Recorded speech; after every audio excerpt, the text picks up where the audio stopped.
What is happening, everybody? Just got back from our Disney World trip, and I just wanted to share with you some of the things that we noticed on our trip to Disney World. We were there for 5 total days, 4 nights. We stayed technically on property, but not at a Disney resort for the first four nights. No, first 3 nights, and then the last night we stayed over at Animal Kingdom Lodge in the Kidani Village area, which is the DVC section. Although we're not DVC, they were renting out those studio rooms with kitchenettes to at a deep discount. It was actually 40% off. So we're going to talk about that as well. I have some magic mail that I got from Disney Coffee Blog, totally random, and I want to see what he sent. I have a bunch of different snacks to go over. So some things that I've tried this trip that I never knew existed are these gummy insects that are filled with like a gel inside. And then we have these Stitch Extreme Sours, which are in cube form. They're fantastic, just a heads up. And then on these are called Springtime Popcorn. I got them at Hollywood Studios, which is a white chocolate popcorn. Talk about that. New experiences, Wilderness Lodge, or not Wilderness Lodge, Wilderness Explorers, which is over at Animal Kingdom. It's a way that you earn badges and learn more about different animals. Different animals. It's really cool. It was really, really fun. So we'll go over that. I have questions that people gave me on Instagram as well to go over. Cup design from, I love this cup. This is was done by a friend, Crystal, from Park Hopping Duo on their Park Hopping Designs. It's one of those, vinyl personalized cups. So away we go. Let's open up Magic Mail first before I get into trip report and travel tips. And I do want to answer those questions you guys had. So let's open this up. This is from Matt over Disney Coffee Blog. He wrote me a nice little note. Saw this and thought you'd love it, from Wonderground Gallery in Disney Springs. That is my buddy Matt from Disney Coffee Blog. Thank you, homie. I appreciate it. Feels like a coaster. Maybe a magnet. It is, oh, I like it. It's like a little piece of art. Check this out. That's awesome. I love that. I actually saw this as a print form and also as I guess it was like a screen print too. But how cool is that? You got the mini caramel apple, churros, Mickey waffle, Dole Whip, premium bar, turkey leg, Rice Krispie treat, and a corn dog. Very, very cool. And thank you, Matt. If you don't follow him, that's Disney Coffee Blog. And Matt's incredible. And dude, you did not have to get me this awesome food snack. It does kind of feel like a coaster, but this is definitely just like a little art print, which is really, really neat. I love that. I got to get like a little stand on the background so I can like hang it up. Very cool. Well, thank you, Mr. Matt. I owe you, brother. You are too good to me, and for no reason, except for you're a good dude. All right. That's Maddie's Magic Mail. Let's go through the snacks real quick. So this is a new one. I don't know if you guys have ever seen this. This is Timon's Gummy Insects. That's right, Timon's Gummy Insects. And somebody on Instagram said you have to try these. I actually coincidentally found these not at Animal Kingdom. I found them at the, I guess technically it's like the newer kit. Actually, you know what? I found these at Goofy's Candy Kitchen over at Disney Springs. I'm going to show you them, and I'll even force myself to have another one. But they're, first of all, they're like, this is like a little tarantula.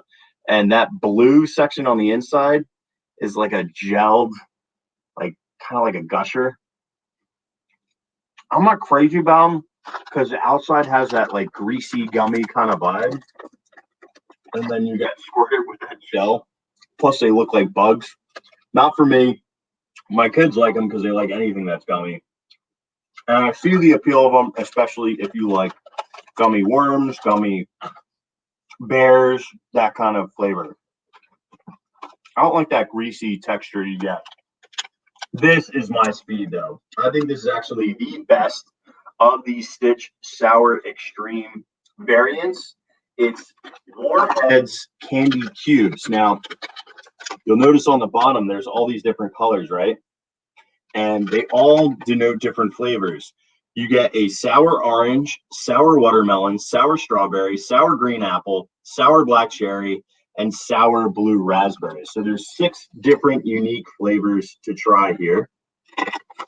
And texturally, it's a little tiny cube, and they're sugared on the outside, so there's no grease factor at all. And the flavors are fantastic. Nice punch of acid like you would get from a Sour Patch Kid, but the flavors are very pronounced. So that was the sour orange. These are fantastic. I could eat an entire bag. I held off because I wanted the kids to be able to try. We bought so many snacks, we just didn't have enough time to actually try or have the kids try every single thing because a lot of times they just want.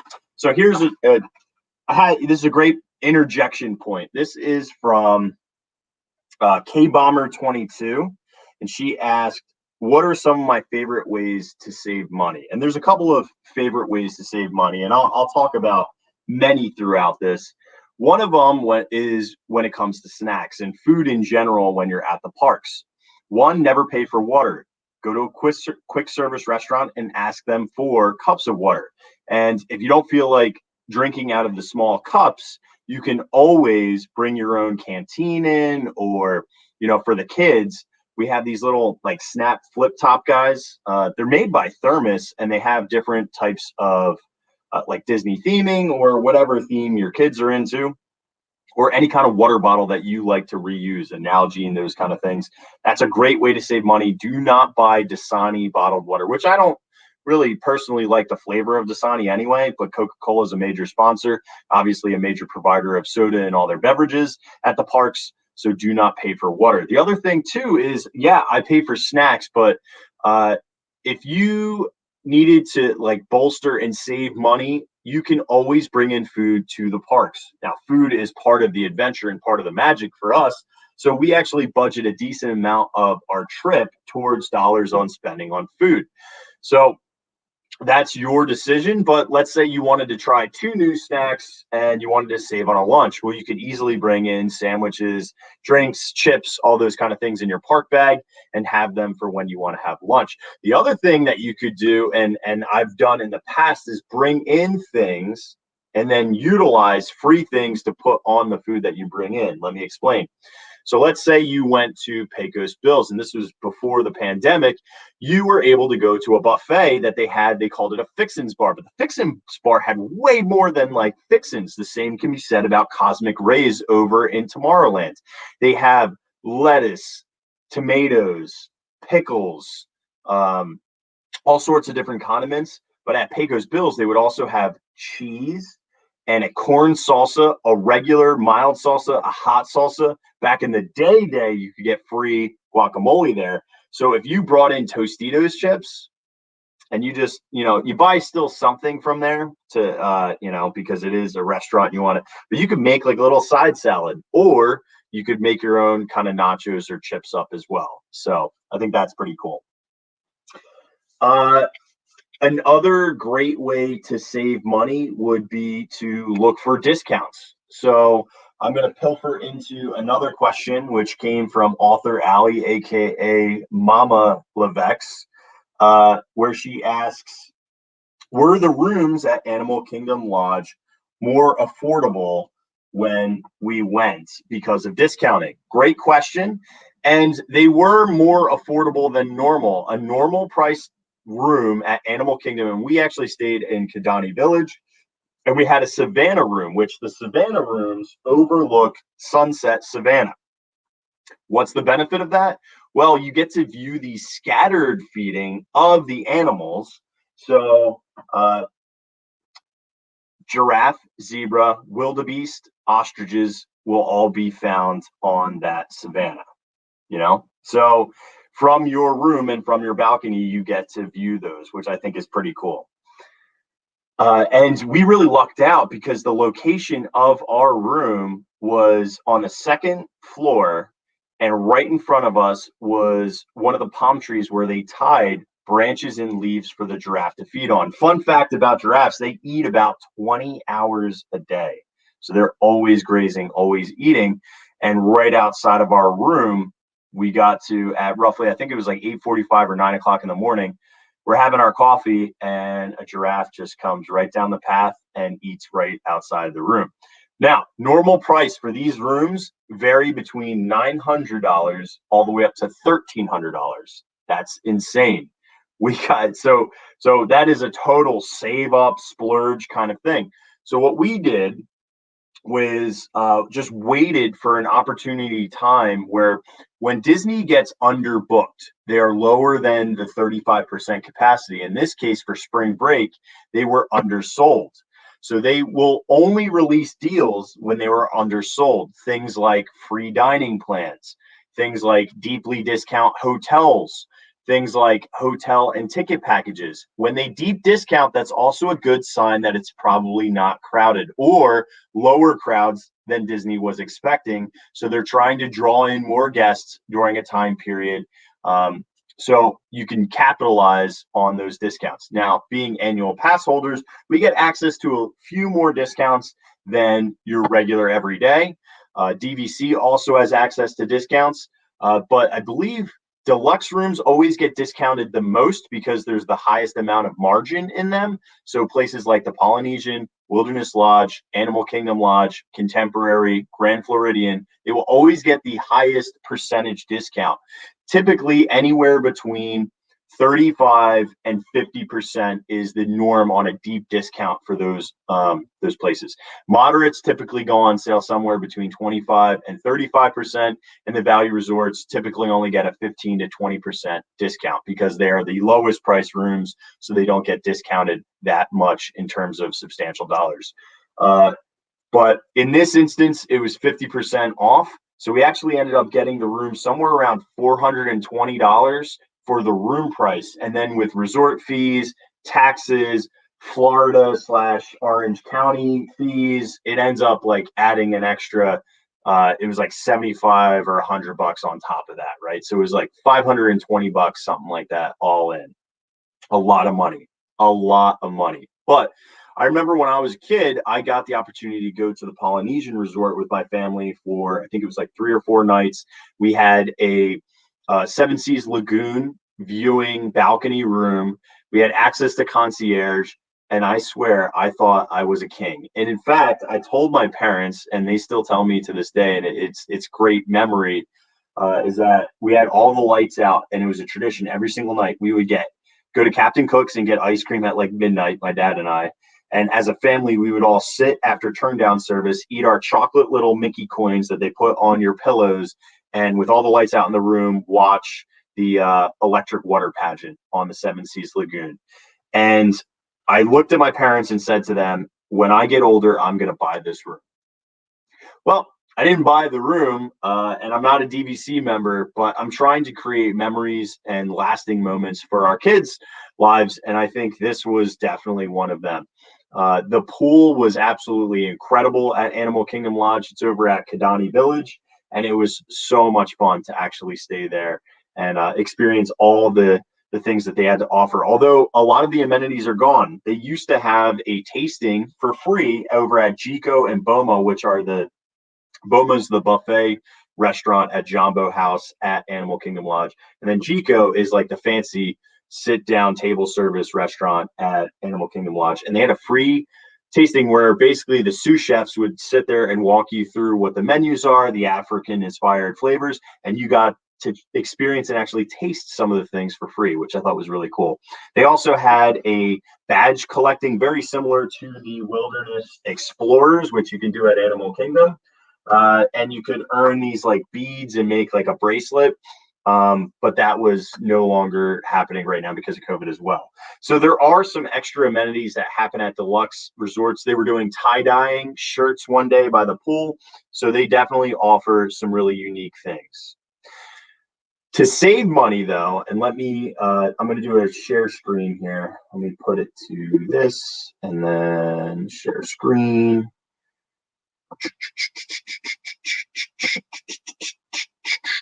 I want to show you where we stayed and one of my favorite places to stay, which is the, hang on, let me do it like this. And here we go. We're going to do it now. I want this one to be the big one. All right, there we go. Cool. So where we actually stay, sorry, I'm still learning StreamYard here.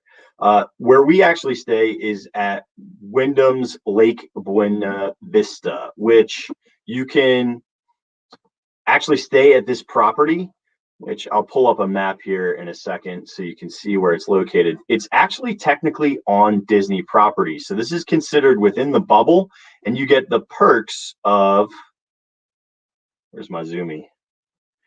You get the perks of staying on property without paying the price of staying on property. So it's not a Disney resort. So you don't get the amenities of a Disney resort, but you get the proximity of Disney.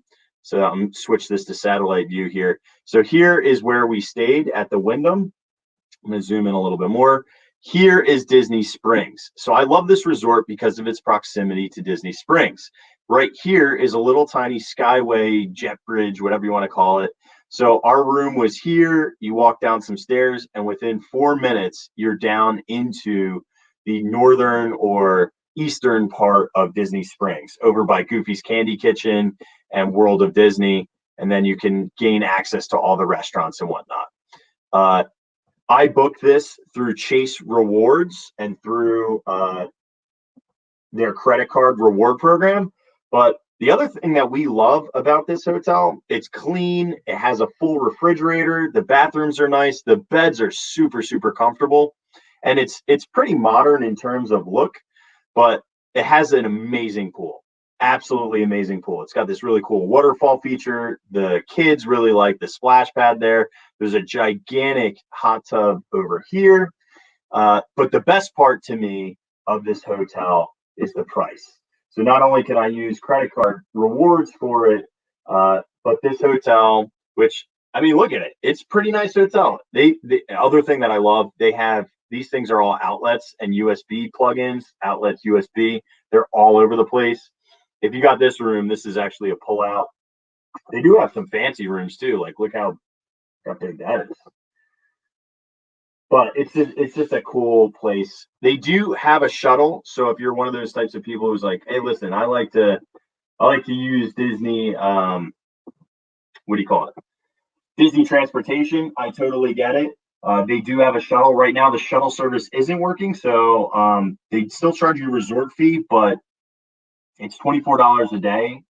But since the shuttle's not running, you can actually negotiate that down. So I said, listen, your shuttle's not running. Why are you charging them a resort fee? So they knocked off one of the days of the resort fee, which brought it down to like $12 a day. So I guess, one thing to always think about is that hotels are very, very negotiable in terms of rates and timing, because there's a lot of margin built in, and right now they need the business. So yeah, and also they don't have full maid turn down service, so you can negotiate down lower prices as well. So those are some more travel-y type fun facts. Let's get into the last thing of food that I have here. This is called the Springtime Popcorn. We found this over at Good Neighborhood Bakery, which is right next to the Joffrey's in Hollywood Studio. It's behind Mickey and Minnie's on your way to Toy Story Land. And this is white chocolate popcorn with little M&M pieces. They call them chocolate gems. So clearly they're not M&Ms, but it's delicious. If you know kettle corn, I don't know if you know kettle corn, but kettle corn is like more of a savory version of caramel corn, where it's lightly coated in that caramelized syrup but not dredge. And then it also is salted slightly, which I really like. being a New Jersey guy just outside of Pennsylvania, we have access to Hershey Park. In fact, that's where Mel and I got engaged, was at Hershey Park. And they do such a good job at Hershey Park. When you are entering and leaving, they have a guy who's just tossing kettle corn in this big old kettle pot. And you're like, all right, give me a bag, dude. I don't care what that costs. Oh, another thing that I highly recommend to save some money, we brought this guy down, and I think this is the gift that keeps on giving. Not only is it my favorite popcorn bucket I have, and specifically because I own 3 popcorn buckets. I own this guy, and then you'll notice the Christmas version of this guy, the alien from Toy Story. And then I also have somewhere in this region is the cauldron from it was Mickey's Not So Scary Halloween Party at Studios. And or not at Studios, it was Halloween time at Studios where I got it at the popcorn carts just outside of the Chinese theater. So the one thing that's great is that these actually snap shut and the lids do not open. So if you're like me and you like to eat out of an alien head, they're really, really good for that, and they're secure. So if you drop them, flip them, anything like that, this actually will stay shut. Where if I show you that, I'll grab you the cauldron just so you get a perspective.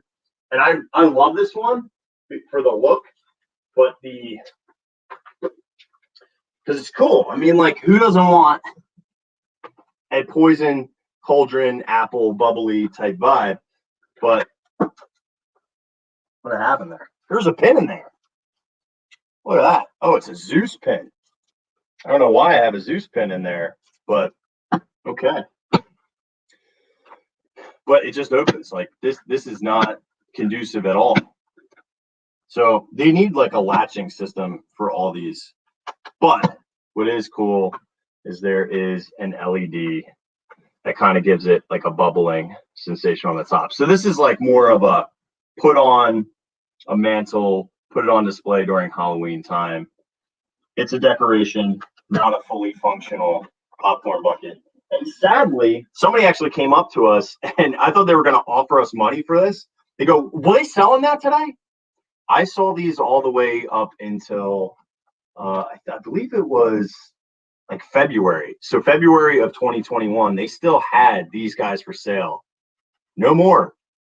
I only saw Millennium Falcon popcorn buckets, and I did see the mouse droid over at Ronto Roasters. And I saw it on the way out. If I saw it on the way in, I was kind of tempted to buy a Star Wars mouse droid. It would have been cool. So, but here's these things cost $12. Right? So you can get a popcorn bucket for $12. A refill is $2. That's so cheap. And I guess the other pro tip is, because carrying around a giant dude like this, it's really fun. And I had to take pictures with I made an all over print shirt of just this design, as well as the holiday version, which over here has a cookie on his shirt. Hang on, I'm pointing all the wrong directions. This camera has me all messed up. I keep looking in the camera and I'm reversed. So over here is like a Santa cookie version. I have a shirt of that made. So I wanted to get a bunch of product shots with the bucket. But next time we go, I am not going to bring him along. Unless, the next time being we move down, that's a different story. He'll come every single trip. It's because he's just really hard to carry around. Instead, I'd rather carry around their regular traditional popcorn bucket, which you could actually store a bunch of things in. Shout out again to Crystal for my Walrus Carp mug from Park Hopping Designs.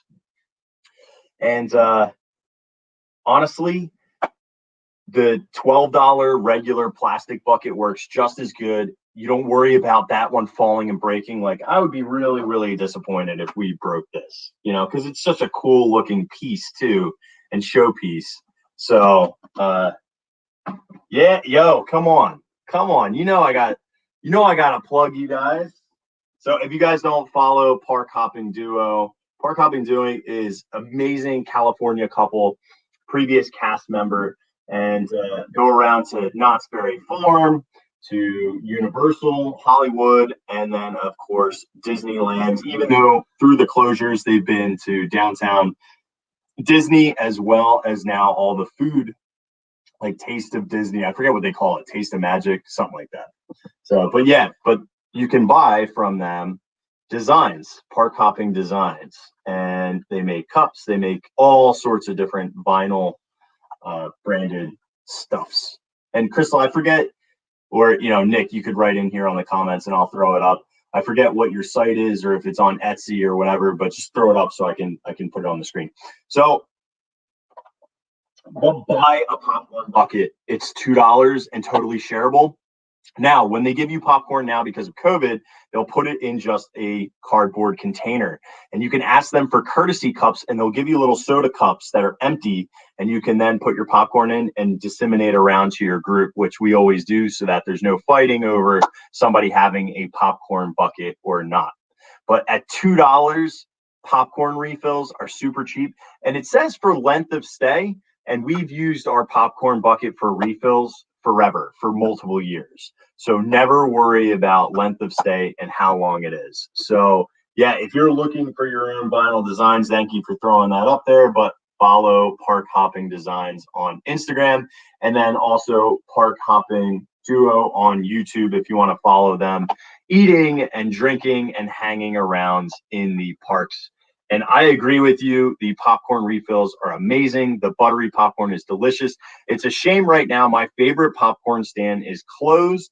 It is over at Epcot, and it occasionally will open, but when it's open, it only has, it's right by the Imagination Pavilion, or Figment, if you know Journey to the Imagination. It's right outside catty corner to the backwards waterfall. It's the best place to get popcorn, and then hang out on the shade on the backside of the popcorn cart. There's a bathroom, and there's a little section that nobody walks through, and you can sit and overlook this little tiny water, stare at Living with the Lands, or the Land Pavilion, which looks like a volcano. And a lot of people don't know this, but there is a pathway of a lava flow that actually comes out of the cement.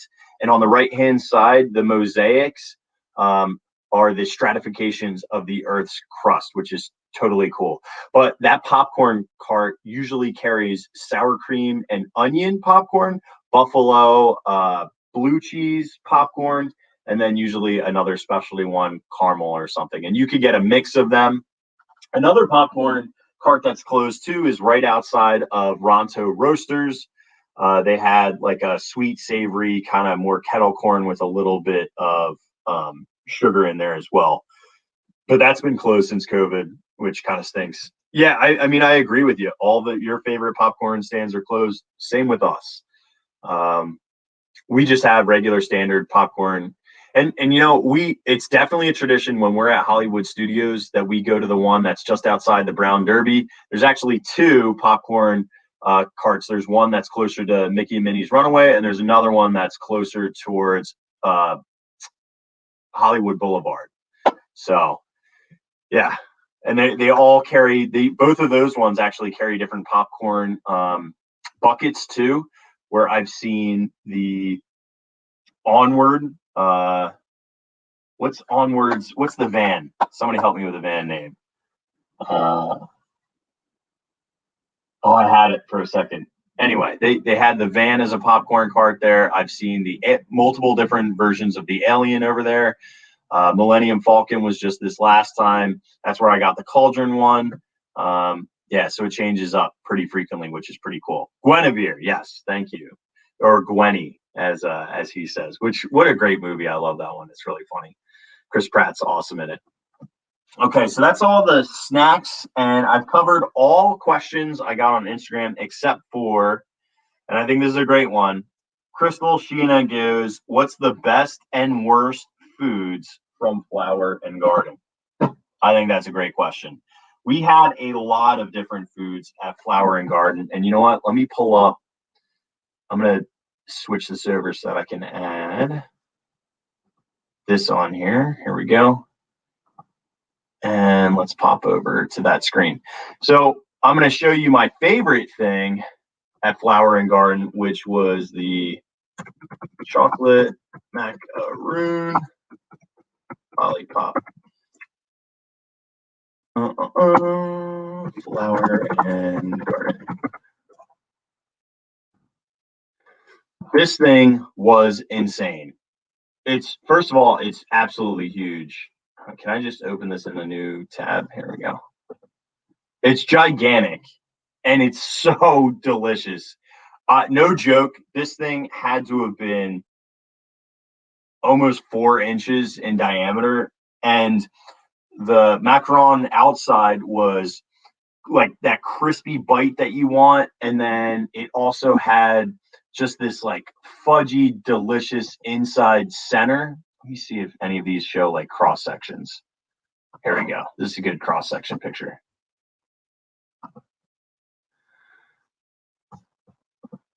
Really, really fudgy like Nutella, and then that top section part are these crispy pearls. I gave this a 4.8. I don't ever give out 4.8s. I think this is maybe the second time I've ever gotten in the 4.7 or higher. So I can't say enough great things about this from the France Pavilion. What was also unique, and nobody specifically said it today in Instagram, but one thing that I thought was unique was that the crowd levels at Disney were not like so crazy. Yeah, Kathy, they were incredible and pretty reasonably priced. I think they were $5, and I think you get a lot for that $5. I do recommend getting one for each person in your party though, because I would not want to share that. It was just too good, and the kids, they loved it. It not only does it look good, it tastes really, really good. So that's just such an incredible bite of food. The worst thing, okay. I mean, you're always gonna have duds when you're. Let me think of the worst thing. I hate like thinking in that sense, but you know, there's not everything can be winners. Let me look up. I'm just gonna pull this up because I need to be refreshed for 2 seconds on all the food, so I can pull it out real quick. So I showed this before in a previous stream, but this is a great way to do research. If you go to Disney Parks blog, so I'm just going to go back to the main site of Disney Parks blog, and they have a Disneyland one. They also have a Disney World one. But I love to look, and this is just a personal preference, I like to look under the dining section. So in this instance, let's look at, I'm going to go back. This is one of the articles in the dining section, which shows you all the food that they offer during Flower and Garden, which, by the way, Sunshine Griddle was my call without even tasting anything there. Going to be the best booth, and it did not disappoint. I didn't taste everything. The shrimp and grits were phenomenal. Typically, when you get seafood at Flower and Garden or any of the festivals, it's like a small, little, tiny portion. It's just not a lot, right? In this instance, you get a ton. You get 4 big old shrimp, and then the grits were great. And then the other thing that I typically find at the festivals is that the food tends to be under-seasoned, where, let me see if I can, there we go. The food tends to be under-seasoned, and in this case, it is not. It is perfectly flavorful and well-spiced, just absolutely delicious. I can't wait to go back and try this brisket hash and the avo toast and the cinnamon roll bite. I ended up getting this though, the Fruit Loops shake. If you're a fan of Fruit Loops, it is straight up for you because it tastes like a Fruit Loops milkshake. I did get this spoon bread, which had a nice little spice to it. I thought that was actually pretty delicious. And where is the violet sake, or not violet sake, this guy right here. This is the frozen dessert violet lemonade. Now, violet lemonade is one of the signatures of Flower and Garden. It typically is on the rocks. In this case, it was frozen. It was so good that I ordered on Amazon the Monin violet syrup, not only so I can make my favorite Japanese pavilion cocktail, which uses violet syrup, that's the violet sake, but also to make this lemonade. You can make it alcoholic or non-alcoholic. In this case, they don't sell an alcoholic version at Flower and Garden, but the frozen version is delicious. I can imagine making this over the rocks as like a sangria. It would be delicious. I could also see just adding like a really neutral vodka or even a berry flavored vodka to this, or a lemon flavored or citrus flavored vodka would be very good with it. Just absolutely fantastic. But one that was such a dud, and this is really more of a me problem because I'm very specific about beer, because in my regular life, I'm the director of sales for a brewery. Where is it in here? It's this guy. Playa Linda Brewing Company's Violet Lemonade Ale. It was not even close to how delicious the Violet Lemonade was, and you didn't get any of the flavors of either the fruit or of the flowers. So all the things that you were looking for do not come through. It honestly tastes like they put lemon pith or peel into the beer, and as a result, it just makes it overly bitter and not very flavorful, which is a shame because they could have executed that a lot better. That corn actually looks pretty good. We didn't make it all the way over there. I didn't try. This is pineapple with tahini seasoning. One thing that also bummed me out is these guys, Twinings tea was supposed to have like a tea trail, and in my head, I thought, okay, actually, you know what? I think I have the. I put that. Do I have it up here anymore? I know. There was like a little brochure for it, and it was mentioning all these teas. And in my head, I was like, this is a perfect opportunity for them to sample people on the tea. So like you walk around the UK pavilion, you get to try all these teas. Not so. It was just teacups with information about the teas and flowers in the teacups. So I didn't really see what the point was of that entire thing. Also, this is just a side note. One of my favorite cocktails is over at Refreshment Outpost. If you like mango, the Mango Star has Star African rum in it and like a mango puree. It's insanely good. And if it's a hot day, that thing starts to melt, and it's one of the best cocktails that you can get in the pavilion. Hands down. I got to go ham on the American Pavilion, but we actually ate at Germany at Beer Garden, which was good. You actually feel like you're outside at a German beer hall drinking, which is a lot of fun. And then there's an UPA band that plays. The spread was ridiculous. We just got, first you start off with all these cold salads, potato salads, all this other stuff. Hey, you know what? I'll pull up a picture so that you guys get an idea of what Beer Garden looks like.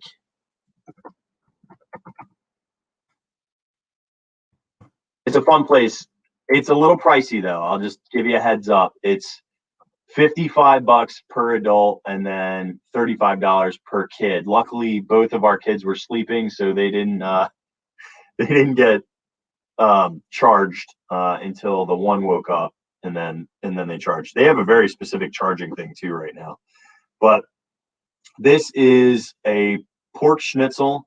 Then there's 3 different types of sausage, sauerkraut. There's a red sauerkraut. This is Spetzel, which Spetzel is like a potato noodle. You got green beans, you got white wurst. Really good mac and cheese is found here. Let me see what else. Oh, the chicken was insane.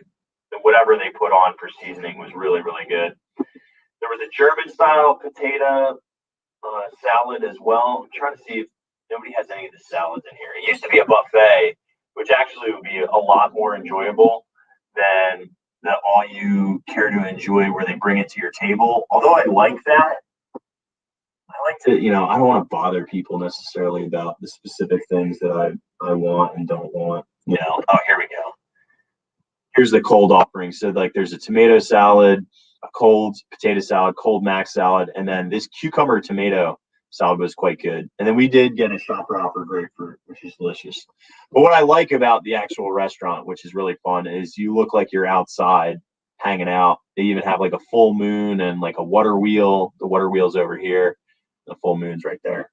So just a really cool looking restaurant. All right, back to the foodie guide. Didn't make it to America, didn't make it to Morocco or Pineapple. This was good. Over at Festival Favorites, which is in the convention center. Oh, and by the way, let me tell you, World Showplace I got to bring myself up a little bit on this one. World Showplace in Epcot. If you have to really use a bathroom, you know what I'm talking about. This is the place to use it because it's a convention hall and also a large event space. The amount of bathrooms in there are immense. I've never seen so many toilets in my entire life. I felt like I was at a baseball game or just a like ridiculous event center. There was probably close to 150 stalls in the men's room and about 60 urinals. It was insane, right? So like if you need some alone time, some downtime, some nobody around you, perfectly clean time, uh, the World Showplace is it. If you don't know where the World Showplace is, it's in between the Canada Pavilion and the little Joffrey's cart right there, and the UK Pavilion, where the bathrooms are. There's red phone booths, and Rose and Crown is on your left-hand side. So right in between there, you go to the right, and then you go to this convention area. Now, the bathrooms themselves, you have to walk probably about 150 feet, and then they're tucked away on the left-hand side in a very inconspicuous, tiny one door. You open up this tiny door, and then there's a small little, like, room with nothing in it, and then you open up another door. One goes to cast members, and one goes to the bathroom, and then boom. Now, it's not Disney themed. It's just straight up clean, a million toilets that nobody else uses. So if that's important to you, it's a good hidden place to enjoy some solitude.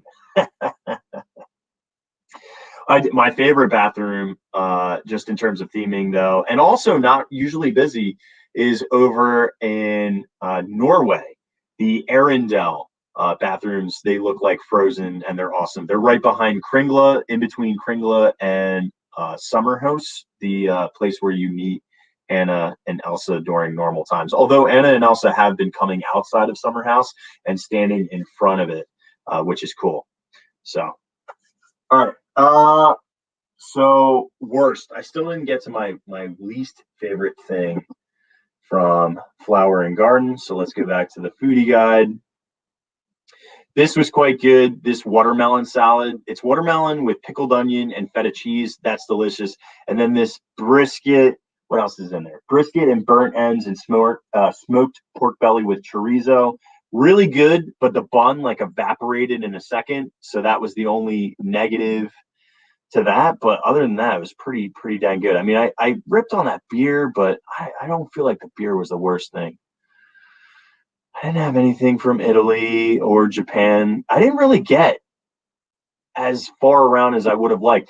We did get this. This is the beignet caramelese with it's a caramelized beignet filled with vanilla cream. It's like a pastry cream. It's not very sweet, but it's quite delicious. I really like that.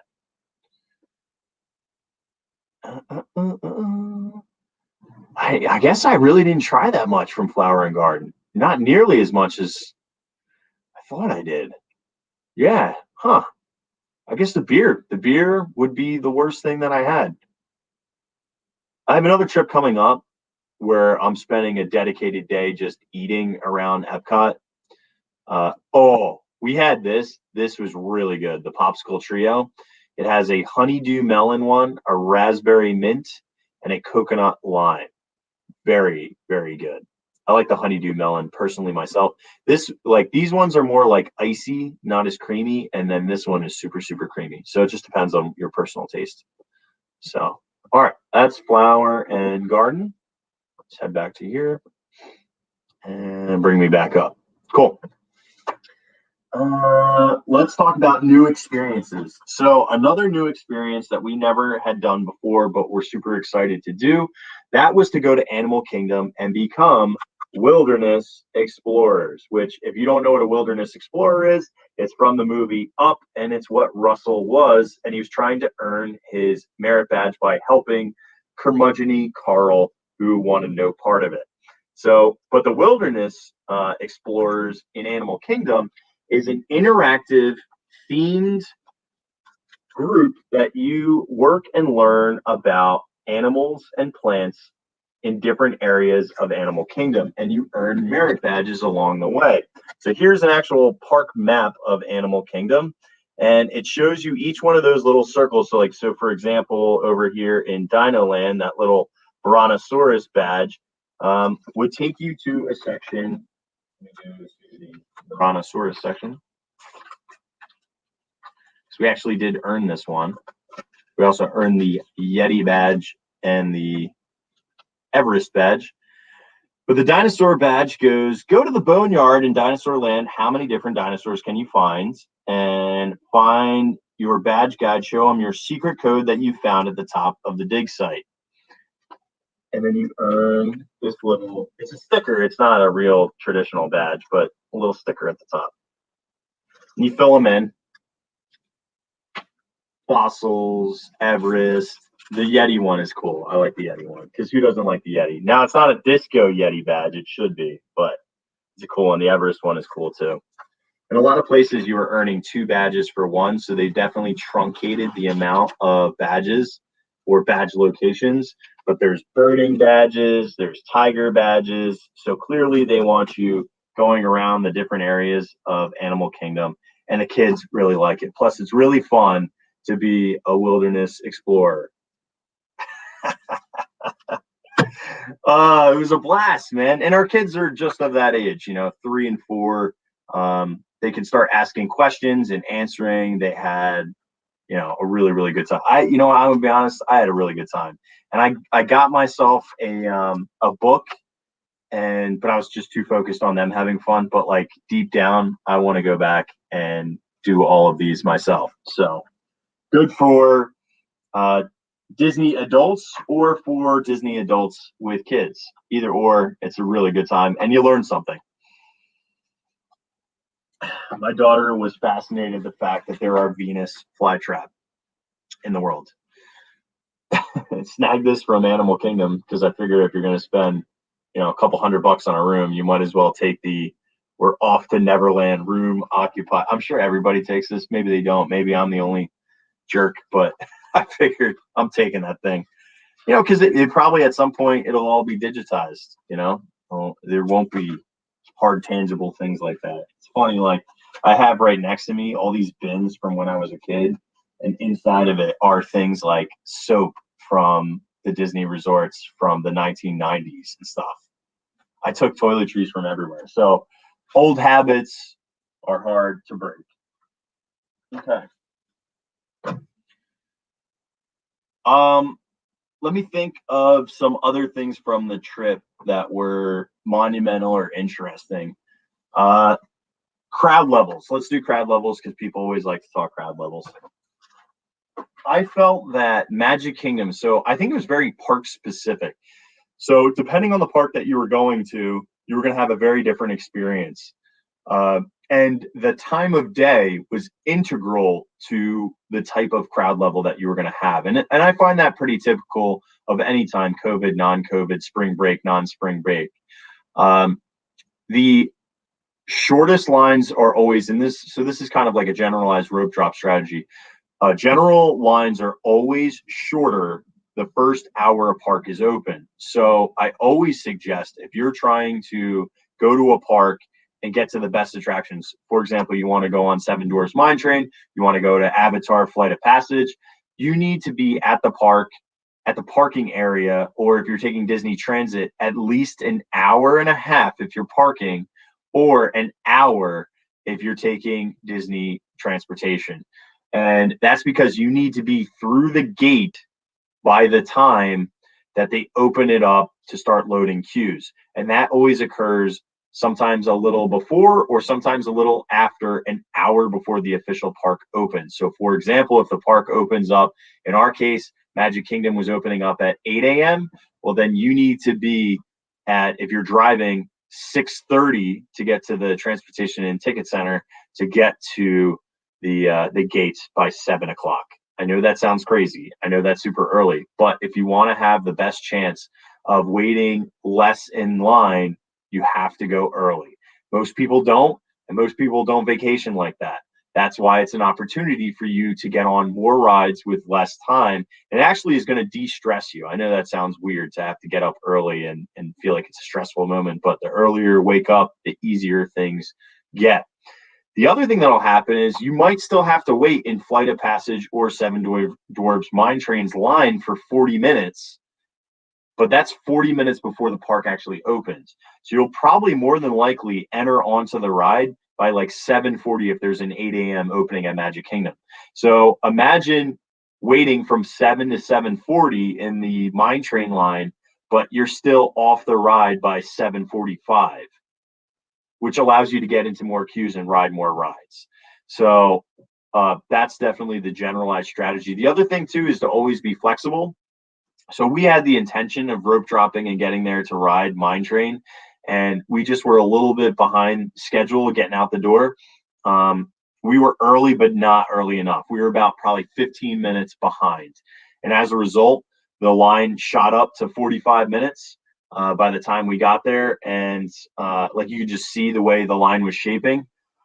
So we pivoted and went to all the other rides that we knew would get longer later on in the day. So we ended up going to Peter Pan first.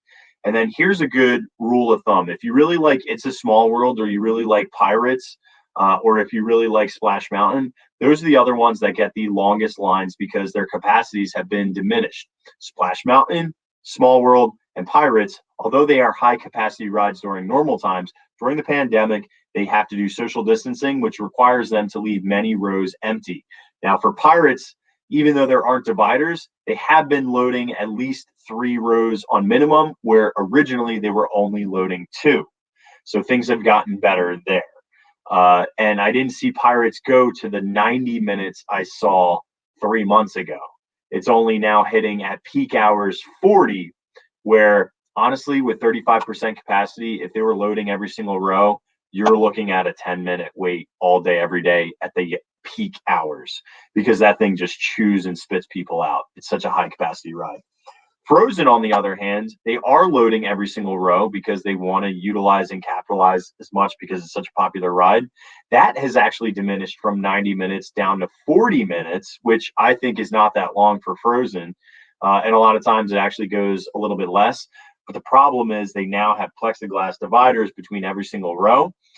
So your pictures, your PhotoPass pictures, and I'm going to go onto my PhotoPass right now on my Disney Experience and show you what our picture looked like, because you won't see us. It's really sad, to be honest with you. It's like, especially if you paid money for a PhotoPass, which I'll tell you right now, you want to save money right now? Do not buy, if you're getting single tickets, a PhotoPass. You are wasting your money, because the only thing you would get is a ride photo, and your ride photo is still attached to my Disney Experience, and you can actually download them a la carte.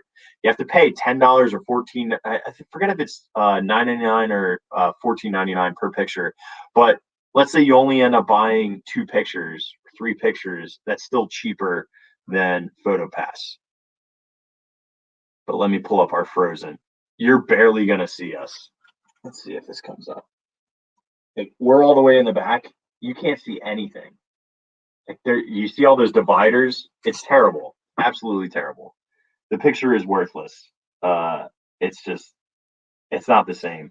I mean, I have some really great pictures from being on Pirates, but with the plexiglass in place, which is weird too, because there's a plexiglass on Dinosaur, and I feel like the plexiglass on Dinosaur is perfect. Like, there's nothing, you can't see anything in the picture. So that one came out really nice. Okay. So back to Magic Kingdom. Magic Kingdom was the most busy of all of the places. Typically, you would see Space Mountain, Big Thunder, and Splash have anywhere between 45 minutes up to 60-minute waits. Were pretty typical. But then there's a lot of rides that are in the 5 to 15-minute all day, every day, because they still are at really high capacities. Winnie the Pooh, Ariel, Haunted Mansion, Tomorrowland Speedway, all have really high capacity. Carousel of Progress, but Carousel of Progress any day is like a 10-minute wait. So those ones are great because they can fit a ton of people. The other thing that I noticed is they're no longer doing the extensive cleaning, where in the past, in our July trip, this was July 2020, it was a week after Disney World reopens. We were already annual pass holders, so we were planning on going back as soon as they opened. It was dead. There was nobody there. But every 10 minutes on Pirates or Haunted Mansion or Living with the Land or whatever, there'd be somebody spraying down chemical disinfectant, which would slow down the ride capacity dramatically. There was no cleaning process at all on the ride. So I don't know if that's good, bad, indifferent, but it did not slow down capacity or ability for them to churn people in. But Magic Kingdom, we ended up actually leaving midday and going back and hanging at the pool and then coming back later at night, which brings me to my second philosophy is if it's too busy during the day and rides are not as high a priority, leave the park that you're at and come back, especially if the park's open a little bit later. Epcot would be a good example of that. Epcot, you could leave after lunchtime or after dinner time because it opens at 11, and then return at 7 or 8 o'clock, and it was open until 11 p.m. So you still get a lot of in-park time. Test Track, Frozen, and Soarin' were still really long. They hovered around 40 to like an average of 40 minutes. Occasionally you'd see Soarin' dip down to 30.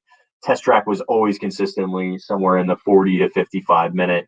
But what I recommend as well is ride the most popular ride the very last minute before the park closes. Now, this is a scary thing too, because you're rolling the dice as to whether or not the ride's going to close. If it has a technical issue, it will kick you out of the ride line. And if you're not further enough along in the queue, there is no compensation for that, as that is something out of their control. But in the past, I have gotten same day or that day or the following day fast passes. So that actually, we could use one time a fast pass for It's a Small World broke down, and they gave us a fast pass that could be used at any of the parks, and Test Track was not blacked out, so we were able to use it on Test Track, which breakdown on It's a Small World, don't get to ride that, but get to ride Test Track with no line. I'm into that. And then Flower and Garden has moved up in the list for me. That was our second day, was Epcot. Flower and Garden is now my first favorite festival. So it now goes Flower and Garden. It's gorgeous there. Topiaries are beautiful. All the flowers in bloom are gorgeous. The food that I did try was really stellar. There was not really even that beer wasn't horrendous. I think I gave it in the 2s, but there was nothing bad. Everything was in the 3s or even in the 4s. So that's a great sign for the food so far. And it just looks gorgeous. It's a great theme. They have a butterfly garden, which is free, which was awesome. That was really fun and totally unexpected. And then after that one, I would pick Festival of the Arts. It was my absolute favorite, but Epcot I like seeing the art, but I like seeing the topiaries and the flowers more. So that's pushed that down slightly. Although I do really like the animation studio. They do have that at Animal Kingdom over at Rafiki's Planet Watch that you can do anytime, every single day. I would do that every single time at Animal Kingdom if I could, because it is one of the coolest experiences, and you draw something really fantastic. Even if you're like me and have hammers for hands and can't draw at all, I was able to make an amazing, amazing picture of Scar. Then I would go International Festival of the Holidays with the cookie stroll, my favorite. Love that cookie stroll so much so. Made ourselves a cookie stroll shirt with all the cookies that you could get, and then on the back side of the cookie stroll shirt are all the food locations and what the actual cookie was. By the way, I am finishing up tonight. I've been working on this for a long time. You know what? Let me see if I can show. Let me see if I can share this screen. So I'm going to do stop sharing screen. Let me look at. I have to open it first. I want to show you guys a first look at a design I've been working on for a while, which is going to be cool. I like that. It's going to be cool. It's based on It's a Small World, but my thought is it's a drinking shirt for the World Showcase, like an around the world Showcase drinking shirt. Here we go. I don't know how I can really show all this because I didn't start the shirt, but let me see if I can. If I pull up the two pictures, I should be able to showcase through the pictures. So let's try this. Screen share. Yep, got it. We'll do entire screen.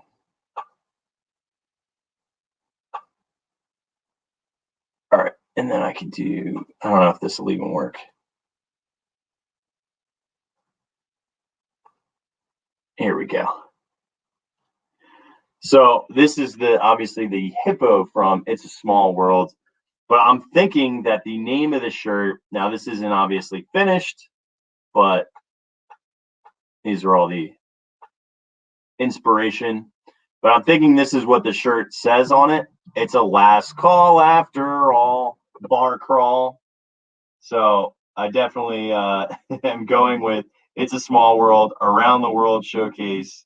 And I think it would be awesome to, I don't know, just like incorporate this on the back with all the countries and the locations that you would go. And then this sign right there. And then, you know, I think it's just funny because I think that this hippo definitely looks like it's taken its toll around the World Showcase. Maybe I have to add like a couple of drinks to the lily pad, you know, like a violet sake and, you know, a beer from Germany, and that'll probably make a pretty cool shirt. So I got to finish that one up. The website updates are pretty close to done. I have to do a lot of categorizing and some new banner art. And then, so basically my biggest flaw with the website right now is everything isn't organized in a really efficient way that makes it really searchable and easy. So I'd like to fix that and finish that. And then I think we'll be in a really good spot with the website. And then I can get active towards design work where I've kind of put that on the back burner and been focusing on functionality of the website and prettifying it. Because honestly, the website, I made it all myself. And for a guy who's not a web designer, it worked, but it wasn't great. It was clunky. It still is clunky and it's not great, but it's much better. And it'll be a lot more optimized and it'll be easier to find things once I categorize everything in collections. So tonight, that will be the bulk of my time spent. So sweet. Oh, you know what? I'll just give you another hint on Hollywood Studios and Animal Kingdom for crowds, and then we'll wrap this up and call it a day. Crowd levels at Hollywood Studios, Millennium Falcon was around 40 minutes. Rise of Resistance, you had to get a pass. I've never seen Slinky Dog under an hour. That's just the deal, unless it's the last hour that the park is open. And I've never rope dropped it successfully, ever. I've never gotten there and not seen it all the way past Woody all the time. That's just the nature of Slinky. What I will tell you, if Slinky is anywhere near the main entrance, it's 40 minutes. So if you get into Slinky and it says 40 minutes, or even if it doesn't say 40 minutes, but it's over the bridge, go. Get in the line. It's somewhere between, I've gotten through that as fast as 30 minutes all the way up to 40 minutes. So it just depends on how quickly they can load everybody. But that's a great one. Also, it's really fun to ride Slinky at night. Toy Story Mania was about 10 minutes all day, every day. It pretty much was a walk on. There was very, very little waiting for that, which is great. Muppets, no wait. Tower of Terror and Rock and Roller Coaster were somewhere around the 30 to 40 minute wait, which is still not bad considering. And Mickey and Minnie's Runaway Railway, they are now loading every single row with, they have dividers. They have like, and these dividers are not bad. Like you can see pretty good through them. So that was around 30 minutes max. I've seen it all the way as low as 15 too, because they're just loading so many people. So Studios was relatively easy to navigate unless you were going to Batu, trying to ride Slinky, or Rock and Roller Coaster actually had a higher time than Tower of Terror. And I think that's just because of the way the ride is. Like, people know what they're getting into on Rock and Roller Coaster, where they don't know what they're getting into on Tower of Terror, or they've heard horror stories of people being really scared during the drops, or they hear the screams. Which, fun fact, the screams for Hollywood Tower of Terror are fake. What is going on, Zach? How you doing? The screams are actually, I mean, yes, people do scream on it, but they actually will play screams when people like the doors open. That's purposeful, obviously, to terrorize you. But I think that's kind of funny that the Imagineers thought of that as well. And then over at Animal Kingdom, so last park, Everest was 15 minutes all day. It's incredible. It just churns through people so quick, and the ride time is not that long, so it just crushes through crowds. It was never longer than 15 minutes ever. Kilimanjaro Safari does get up to 40 minutes, all the way up to an hour. Flight of Passage, forget about it. It was still like 90 minutes, which kind of is weird to me because I've seen it been a lot lower, like 30 minutes all day, every day. So I don't know why that one has actually gone up. I can't explain that one. The other one that's interesting is Navi River. They're now loading every single row with dividers, and that wait was never over 20 minutes, which is good. Dinosaurs still gets backed up, but Dinosaurs are a really popular ride, and there's not many attractions in Animal Kingdom. And without shows like eating into some of the crowds, Festival of the Lion King, Finding Nemo, all that kind of stuff, people don't really have an avenue to get pilfered out. So, But I didn't think for spring break it was not that bad. Apart from really Magic Kingdom on the e-tickets, it would be tough to ride Splash, Space, Big, and Seven Dwarfs all on the same day. You'd be challenged, and you'd be spending at least 5 hours in line, I think, unless you did a really good rope drop strategy. Just because they were 40 plus each day, depending on the time of day. So yeah. Zach, do you have any questions? I know you just jumped in here. You usually have a bunch before I pop off of this and end the stream.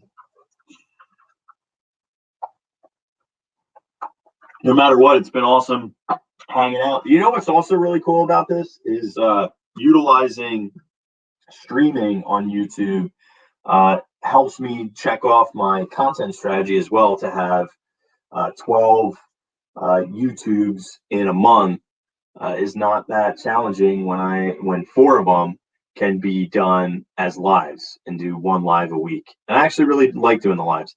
I tried to do a live from the parks and it was really clunky.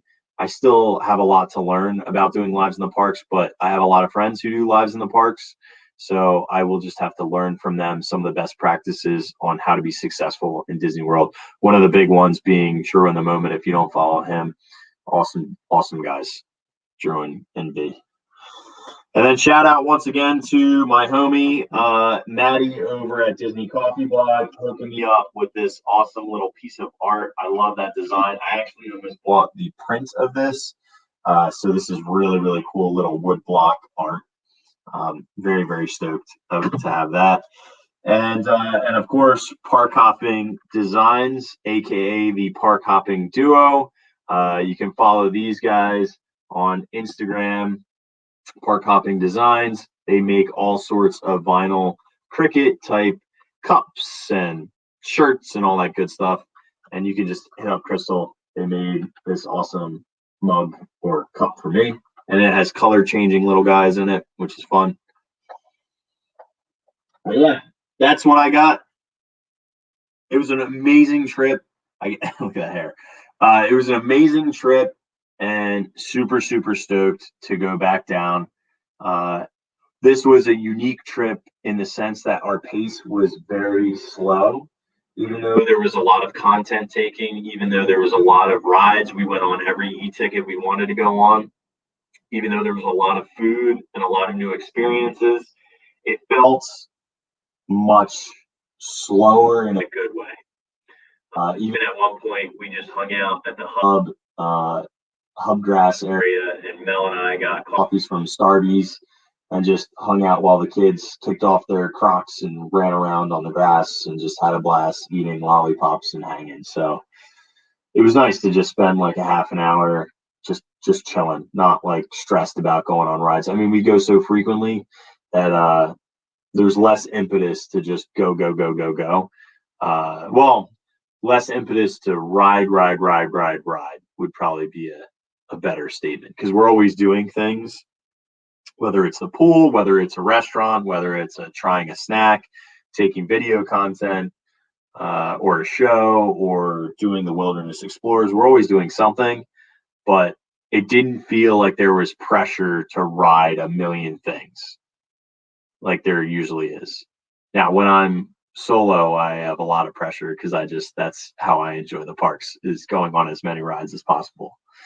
And the kids like it too, but there was not as much stress about, okay, now we got to wait in all these different lines. We basically just looked at the shortest lines and went on those rides, and prioritized what was most important to the group.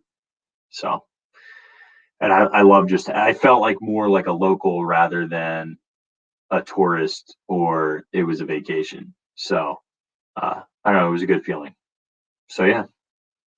All right, thank you everybody for hanging out. I'm going to end the stream. You guys are awesome. So Nick, Crystal, a Park Hopping Duo, KP, aka KP Designs, aka Kathy, and Zach, thank you for jumping in on the tail end of this.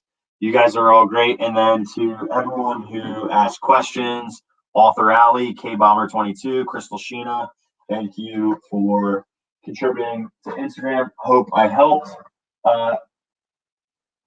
Since there's a couple of people that were on here, if you want, I will mail you a flower and garden festival map, and I'll personalize it as a foodie guide. So Zach, KP, I know you got this, but I'll still send you one with my own personal picks from Flower and Garden, which I think are the best. I'm also coming down there later in April into May, so we can chat too if you're around. Maybe we can all link up. And well, Nick and Crystal, I gotta definitely send you guys these. You don't have a Flower and Garden, come on. Okay. You guys have a good one. Thank you. Check us out at walruscart.com. The website is getting officially finished and updated, easier to use, so that you guys can find the clothes that you want in a much more streamlined fashion, and a lot more designs coming. You guys are the best. Have a great night. See ya.